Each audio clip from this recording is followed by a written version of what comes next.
Nepal communist party कर्जन्हा नगरपालिका वडा number 4 वडा अधिवेशनका अध्यक्षता गर्नुहुने अध्यक्ष कमरेड काजी लामाज्यू, प्रमुख अतिथि नेकपा एमाले जिल्ला सचिवालय सदस्य, निर्वाचन क्षेत्रमा 4 का सचिव, उमेरले अलि पाका जोशले युवा, जति बेला युवा जनता महिलाहरूका साथमा हँसिला अनुहारका हाम्रा नगर प्रमुख कमरेड भोला प्रसाद पोखरेल दाइज्यू, जिल्ला सल्लाहकार सदस्य विदेशा दासज्यू, हाम्रा जुझारू नगर अध्यक्ष तथा वार्ड नम्बर 1 का वार्ड अध्यक्ष अनिल प्रसाद पोखरेलज्यू, विभिन्न वार्डका वार्डा कमिटी अध्यक्षज्यूहरू, निर्वाचित सदस्यज्यूहरू, कार्यपालिका सदस्यज्यूहरू, उपस्थित दिदीबहिनी दाजुभाइहरूमा नमस्कार, न्यानो अभिवादन। यहाँका कुराहरू नगर अध्यक्षज्यूले बोल्नुभयो, विद्यासागर दाइले, हाम्रा प्रेम दाइले पनि। म तपाईँलाई आज दुईटा कुरा सानोमा भन्दैछु। एक, हिजोका गतिविधि, अर्को भोलिका भविष्यका बारेमा नेकपा एमाले के सोचेका छन्। हामी राजा ल्याउनु पर्छ, हिन्दू राष्ट्र हुनुपर्छ। हिजो भन्दा पहिले अस्तिसम्म बिहिबारसम्म हाम्रो मानसिकतामा, अधिकांशका मानसिकतामा यी थियो, राजा आउनुपर्छ र हिन्दू राष्ट्र हुनुपर्छ। 11 बजेसम्म हाम्रा सन्ततिले एसई एक्जाम दिँदासम्म हाम्रा मानसिकता यस्ता पनि थियो नै, धेरैका मानसिकता थियो, राजा आउनै पर्छ, हिन्दू राष्ट्र हुनै पर्छ। 11 बजेदेखि 5 बजे दिउँसोदेखि हाम्रा मानसिकता के छन्। अब भन्नु त राजा आउनुपर्छ भन्ने को हुनुहुन्छ यहाँ? आफ्ना कुरा राख्नुपर्छ है। राजा आउनुपर्छ भन्ने काका, यदि यसरी राजा आइन्छ, राजतन्त्रमा जिउँदै मान्छे जलाइन्छ, पहिले घर लुटिन्छ, त्यसपछि घर जलाइन्छ, दुर्गा प्रसाद आराधक व्यक्ति प्रहरी प्रशासन हाम्रै दाजुभाइ होला नि त, गाडी हुत्याइन्छ, धर्मका धर्मगुरु के खतिवटा पुष्कर खतिवटा आफैले ढुङ्गा हानिन्छ, धर्मगुरु पिस्तल लिएर प्रहरी वा सर्वसाधारणलाई गोली हानिन्छ, सर्वसाधारण जनताका गाडी जलाइन्छ, सर्वसाधारण व्यक्तिले कमाएर, कोही हामी सबै कमाउँछौँ, कोही कमाएर व्यवस्थापन गरेर धनी भयो होला, कोही मध्यम, कोही गरिब छौँ, भात भटेरीमा गएर लुट्ने, विभिन्न पार्टी कार्यालयमा गएर तोडफोड गर्ने, भौतिक संरचना डराउने भने ती राजाका छोरा गजेरी पारससँग फोटो खिचाउने, ती आइमाईले मान्छे जिउँदै जलाउने भनेको त्यो राजतन्त्र भन्दा यसलाई यो गणतन्त्र लुनै तन्त्र हो भने हजारौँ गुणा राम्रो हो।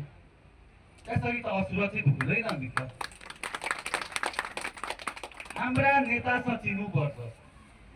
मेरो दुई मत छैन यसमा। गणतन्त्रवादी नेताका दिनचर्या भौतिकवादी जस्तै भएको हो। त्यो हामी आफ्ना घरमा सम्झाउने हो। गार्जियन पनि कहिले कुबाटो लाग्यो, कुलतमा लाग्यो भने सन्तति घरका सदस्यहरूले सम्झाउने हो। आफ्नै घरमा आगो लगाइदिने बुवालाई थुनेर मेरो बुवा यो मन परेन, अलि नशा गर्न थाल्यो, झाँक्री खान थाल्यो भने बाउलाई घरमै थुनेर आगो लगाइदिने होइन नि त। केही दिनका लागि बाउले हामी सन्तति जन्मा होइन, पालन पोषण गरे होइन, शिक्षा दीक्षा दिएकै होइन नि त। बाटोमा आफ्ना विचार सबैले राख्न पाउने हो। यहाँका अधिकांश आन्दोलन गरेर यहाँ स्थापित हुनु भएको छ। 2062-63 का म मिति बिर्से, सायद 15 गते चाहिँ थियो या 17 गते चाहिँ थियो। 62 का चैतमा त्यति बेला एसई होइन एसएलसी हुन्थ्यो। 19 वर्ष अघि एसई सिरिसा भोला दाई, मछु वा विद्यासागर दाईहरू, राजेन्द्र दाईहरू हामी पनि जन आन्दोलन दोस्रोका ती दिन आन्दोलन गरेछौँ बन्दीपुरमा। तर के तोडफोड गरे होइन, हामी पनि आन्दोलन गरेका हौँ। सुन्नु भएको छ, यी मान्छेहरूले आन्दोलन गरेर कसैको घर लुट्यो, त्यहाँ पनि पसल थियो, आर्मी थियो, प्रहरी थियो, आन्दोलन गर्ने। एउटा तपाईँ ढुक्क हुनु। अझ मभन्दा नि बढी हामी त कता कता कार्यक्रममा हुन्छौँ, तपाईँहरूसँग अझ नि मोबाइल हेर्ने धेरै समय हुन्छ। हिजोका राजावादी र हिन्दू धर्मले कस्ता छन् भने अझ प्रष्ट हुनुहुन्छ।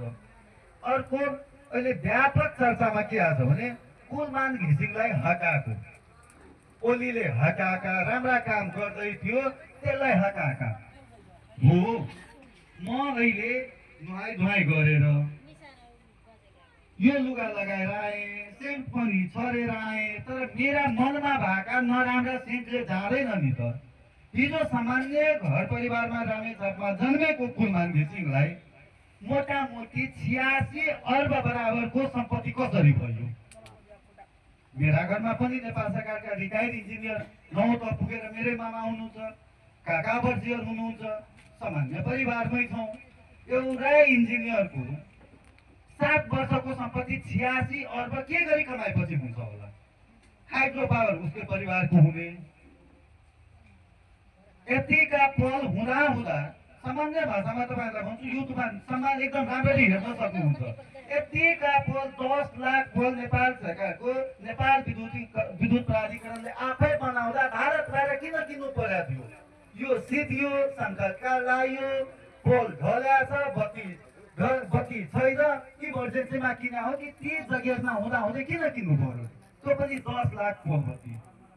उसकै दाजुको फ्याक्ट्रीबाट विद्युत प्राधिकरणका विद्युतका ठुल्ठुला जलाशय बन्दा, हाइड्रो पावर बन्दा उसकै दाइ भाइको हाइड्रो पावर के अरे त्यो के भन्छ त्यसलाई त्यो पसललाई हार्डवेयरको पसलबाट किन किन्नु पर्ने? भर्खर हिकमान साक्य नेकपा एमालेका केन्द्रीय अध्यक्ष तथा देशका प्रधानमन्त्री हिकमान साक्य नियुक्त गर्नु भएको छ सिओ।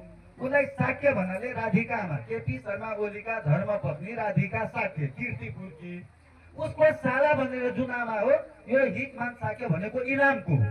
साक्य जति केपी ओलीको साला, राउत जति इन्द्रेश राउतका आफन्त, पोखरेल जति भोला पोखरेलकै, लामा जति प्रेम लामाकै भए त के हुन्थ्यो नि त? हुने हो र त्यस्तो? साक्य हुने उसकै साला हुनुपर्ने। यस्ता गतिविधिहरू 30 युनिट प्रयोग गर्ने, दैनिक 30 युनिट, एक महिनामा 30 युनिट भनेका हामी सामान्य र गरिब परिवारका छौँ। होटल व्यवसाय सामान्य भएन, गरिब भएन, उहाँ व्यवसायमा हो। घरमा एक महिनामा 30 युनिटसम्म विद्युत खपत गर्ने जनतालाई हिकमान साक्यले नेकपा एमालेको नेतृत्वमा गरेको प्रमुख कार्यकारी अधिकृतले जुन दिन शपथ लिँदा 30 युनिटसम्म महिनामा खपत गर्ने गरिब जनतालाई 50% विद्युत बिलमा छुट दिएको हो।